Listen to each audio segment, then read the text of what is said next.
Halo, apa kabar Anda semua? Saya ajak Anda kembali berbincang dengan Bung Rocky Gerung dan saya sih kelihatannya tertarik untuk bicara tentang mimpi-mimpi Jokowi gitu ya. Saya tidak menyebutnya Hmm. halusinasi tapi mimpi sajalah itu lebih lebih lebih netral begitu ya. Kalau kemarin kan Pak Jokowi akhirnya membuat pengakuan jujur bahwa IKN itu sampai sekarang belum ada investor asing yang masuk gitu ya. Nah, kita catat soal itu bahwa nanti Pak Jokowi mau berubah lagi itu lain urusannya. Kita tinggal urusannya dengan fakta. Nah, sekarang Pak Jokowi rupanya menebar mimpi baru lagi yang dia menyebutkan bahwa ya tahun depan Indonesia itu akan sudah memproduksi mobil listrik. Nah, kalau udah mulai ngomongin mobil listrik itu orang teringat bagaimana cara Pak Jokowi dulu naik ke menjadi presiden, jadi gubernur DKI Jakarta dengan SMK. Nah, kita nggak tahu apakah mobil listrik ini disiapkan untuk apa ya, untuk jadi kendaraan dari Gibran, ya, putranya yang akan jadi calon wakil presiden. Ya, tapi saya berterima kasih dulu pada Pak Jokowi karena Hmm. dia sudah mengakui bahwa nggak ada investor masuk tuh. Yes. Karena saya jadi tersangka sekarang untuk kasus yang sama IKN. Dianggap saya berbohong. Saya bilang Pak Jokowi mondar-mandir nyari investor, Hmm. bahkan menjual negerinya sendiri nggak ada yang masuk tuh. Jadi udah tinggal saya kutip Pak Jokowi bahwa memang saya akhirnya dibenarkan oleh Pak Jokowi bahwa nggak ada investor masuk di IKN. Kan Hmm. saya diperkarakan juga karena seolah-olah Ya. berbohong bahwa investor udah masuk tuh, MOU-nya udah macam-macam. Jadi sebetulnya pada akhirnya kita pergi pada fakta tuh bahwa IKN itu pasti akan batal. Itu ucapan saya itu didasarkan pada kalkulasi-kalkulasi ekonomi dan financial politik finansial dunia itu.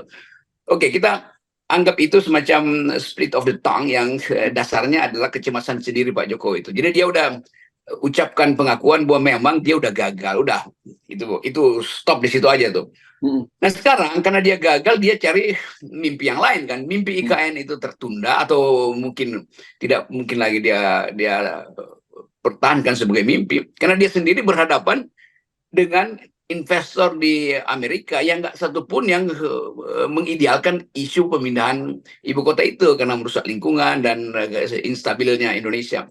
Hmm. Nah sekarang pindah pada mobil listrik, berapa mau diproduksi, 300.000 segala macam itu. Iya, iya. Dan Tahun kita tahun tentu 2030, 60.000 tahun, ya tahun 2030 itu. Dia targetnya sudah bisa berapa tadi? 300.000 atau 60.000, saya lupa angkanya. coba kita bayangkan 2030 dan sekarang 6 Oh, enam tahun. ratus ribu unit, Bung Rocky. Tahun Ya, 2030, 600.000 unit. dalam perbandingan dengan apa itu? Hmm. Jadi sebetulnya masih akan ada penggalian batu bara untuk mensuplai listrik ke 600.000 unit itu Hmm. sebetulnya. Tetapi kan ide mobil listrik itu kan ide dari 20 tahun lalu mestinya tuh. Hmm. Tahun 2030 kebutuhan energi untuk mensuplai power bagi mobil bukan lagi listrik tapi hidrogen. Jadi Ya. sebetulnya kita terlambat terus kan. Jepang itu karena ada bahkan kereta api cepatnya udah pakai hidrogen Hmm. yang betul-betul bersih itu. Jepang terus-menerus berinvestasi di bidang mesin yang menggunakan hidrogen sebagai engine powernya, sebagai energinya kan. Nah Jokowi masih berpikir yang 600.000 itu tuh. Jadi kemampuan Jokowi untuk melihat perkembangan teknologi tidak di backup oleh fakta bahwa mungkin dalam 2 tahun ke depan itu mobil listrik itu nggak akan laku lagi, orang akan berpindah pada mobil hidrogen. Itu juga menyangkut dengan kesepakatan dunia untuk menekan emisi yang disebabkan oleh pembakaran batu bara kan. Karena listrik kita itu listrik yang diperoleh lewat lewat fosil. Dan Pak Jokowi pastikan di dalam pertemuan G20 beberapa tahun lalu itu di India, bahwa Indonesia masih akan memproduksi energi fosil dan mitigasinya adalah soal uh, racun atau kerusakan lingkungan nanti. Jadi terlihat bahwa Jokowi tetap akan merusak lingkungan. Itu sinyal buruk bagi investor lagi itu. Padahal tanggal 30 nanti akan ada pertemuan COP ini, apa namanya nih, forum PBB untuk membahas kenaikan suhu bumi di Dubai. Ini akan dibawa lagi nanti. Oh, bagaimana Indonesia akan memproduksi 600.000? Kalau begitu akan ada penggalian batu bara lagi tuh. Jadi hal-hal semacam ini tidak ditempatkan di dalam idealnya. Nah, itu yang dibaca oleh publik internasional maupun para aktivis lingkungan atau financial investor ini melihat Jokowi ini proyeknya kok aut-autan ya. Orang ingin mengendalikan emisi karbon, Jokowi memproduksi mobil listrik yang justru boros karbon. Karena untuk memperoleh listrik mesti ada pembangkit yang basisnya batu bara. Ya, tapi mungkin itu terlalu sophisticated kali yang apa yang Anda bahas tadi itu ya gitu kan. Karena kita sebenarnya tadi bukan bicara soal visi, tapi bicara soal Oke, oke, mimpi. oke. Ya, Ya, itu saya lupa tuh. Bahwa ya kita, kan? Ini bicara soal mimpi, Bung Rocky kan oke.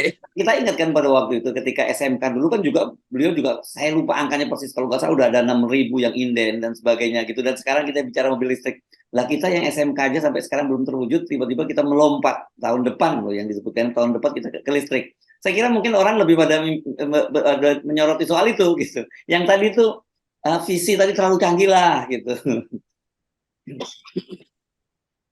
Iya, saya lupa bahwa Jokowi bahkan dalam mimpi pun melompat-lompat tuh. Iya iya Dalam kebijakan tidak konsisten, apalagi dalam mimpi. Ya udah, kita aminkan aja bahwa memang akan ada 600.000 mobil listrik, muter-muter seluruh Indonesia, dan kita nggak tahu siapa yang ada di dalam situ tuh. Dan kita bisa berpikir positif aja bahwa Pak Jokowi ingin mengganti mimpi, karena mimpi sebelumnya itu absurd.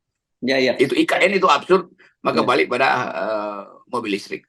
Ya, dan termasuk juga soal yang berkali-kali kita bahas soal kereta api cepat itu yang konsesinya sampai sekarang sampai 80 tahun itu dan sebenarnya kalau 80 tahun juga teknologi sudah obsolete. Kita membayangkan tahun 80 tahun Indonesia aja merdeka belum sampai 80 tahun kan gitu. Dan teknologi kita tahun 45 sampai sekarang tuh udah jauh melompat kemana-mana gitu.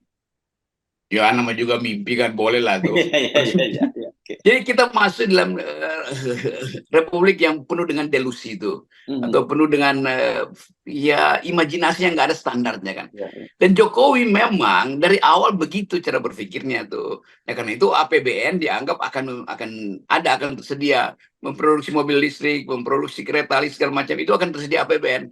Padahal kita tahu bahwa ya ekonomi kita tumbuh berapa persen sih untuk menyerap lapangan kerja, menyediakan lapangan kerja 600.000 itu. Kan sebetulnya kita dari awal tahu bahwa Pak Jokowi punya semacam kegairahan itu yang meluap-luap untuk memamerkan segala sesuatu yang sifatnya gigantik gitu kan. Hmm. Serba mewah, serba besar itu. 600.000, buset, 600.000. Dan kita lihat berarti nanti India berhenti memproduksi mobil, Inggris sekarang lagi memproduksi mobil juga akan dihentikan karena persaingan dengan Indonesia, Perancis, Jepang segala macam. Itu sebetulnya tidak ada skala ekonominya tuh kan.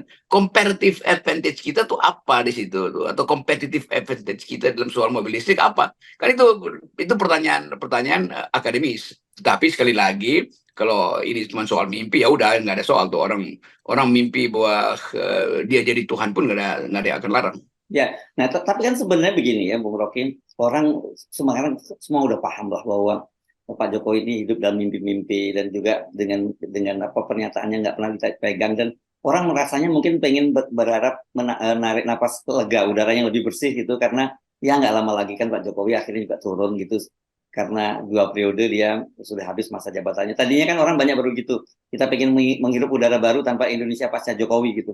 Tapi kan realitasnya hari ini mimpi itu mungkin bisa mimpi kita nih gantian ya. Mimpi kita bisa jadi dihambat oleh atau batal karena mimpi dari Jokowi yang lain gitu. Iya, kalau ditanya apa keterangan terakhir, kami muak dengan mimpi-mimpi bohong itu. Jadi sebetulnya kontrasnya udah terjadi. Tinggal kita mencicil dan bersabar aja untuk mendengarkan mimpi-mimpi baru beliau tuh. Hmm. Dan semakin delusi, sebetulnya semakin menunjukkan bahwa mimpinya makin lama makin gila itu kan. Dari soal SMK, macam-macam lah. Dan sekarang orang bermimpi tentang bagaimana PDIP itu memproses mimpi-mimpi Jokowi itu yang Hmm. membatalkan seluruh ide tentang Bong Cili itu. Itu intinya. Ya, ya, ya. Tetapi kan yang kita khawatirkan mimpi itu dilanjutkan oleh Jokowi kecil gitu yang disiapkan jadi jadi penerus dia. Itu yang saya kira membuat orang sekarang menjadi kekhawatiran karena lepas apapun ya dengan sekarang mesin kekuasaan yang ada tetap di tangan dia, itu kan dia bisa melakukan segala macam cara untuk mewujudkan itu. Iya, itu teori mimpi itu kalau orang dewasa mimpi itu karena ada masa lalu yang kemudian kembali dalam memori. Kalau bayi mimpi itu biasanya dibangunkan oleh ngompol itu. Hmm, hmm. Oke. Jadi Jadi kita mau lihat perkembangan-perkembangan terakhir dan kita mau uji sebetulnya apakah Pak Jokowi mewariskan juga semacam gigantisme atau semacam delusi itu pada anaknya. Kita lihat aja dan kelihatannya memang itu diwariskan tuh. Karena Hmm. makin lama orang melihat ya satu paket aja sebetulnya DNA-nya sama itu. Iya, iya, iya. Nah, ya itu kan makanya saya tadi sampaikan kekhawatiran, tapi kan dengan segala kekuasaan yang ada di tangan dia itu, ya, dia akan bisa melakukan soal itu gitu, karena sekarang sudah mulai terbukti dia, termasuk kita bicara ada lawannya yang nggak bisa dicegah seperti Anies misalnya, nggak bisa dihalangi dengan dikriminalisasi di KPK, sekarang mulai gerakannya dihalangi dan sebagainya, dan tetap saja tangan-tangan dia itu masih bisa menjangkau kemana-mana. Itu yang jadi kekhawatiran kita semua, Bung Rocky. Saya selalu percaya bahwa akal sehat tidak mungkin ditipu oleh bocah, itu kan, itu dasarnya. Hmm. Walaupun seluruh peralatan dihasilkan kembali untuk membackup sang bocah. Ini kata bocah ini saya kutip aja dari media massa ya, karena disebut-sebut begitu tuh. Jadi sebetulnya pembocahan ini berlangsung juga dalam banyak hal. Di wilayah intelektual dianggap bahwa ia tidak mampu untuk mempunyai atau bahkan mempunyai gagasan aja nggak bisa, apalagi mengucapkan. Jadi kalimat-kalimat awal dari Pak Gibran ini mulai diteliti. Apakah benar kita punya potensi untuk menghasilkan pemimpin muda? Tentu saja Pak Prabowo akan melindungi itu, karena itu adalah wakil presiden dia tuh. Tapi saya kira juga di kalangan Gerindra ada semacam, ya, menelan sesuatu yang sebetulnya tidak enak di lambung, tapi harus ditelan. Ya udah, itu aja kita terima. Sambil akhirnya orang muntah karena menelan sesuatu yang itu yang kita sebut sebagai memuakkan sebetulnya secara psikologis. Yes, ya. Oke. Jadi kita masih positif thinking, ini bagian dari strategi saja dari Pak Prabowo gitu katakanlah ya. Dan untuk mencapai tujuan Mudah-mudahan. jadi presiden, setelah itu urusannya jadi lain lagi lah begitu ya. Iya, itu intinya tuh. Iya, oke. Baik, terima kasih Bung Rocky. Memang betul-betul Ya. memuakkan sih. Nah, ini dasarnya 0% tetap dilupakan sih. Oke. Oke. Terima kasih Bung Sip. Rocky. Iya.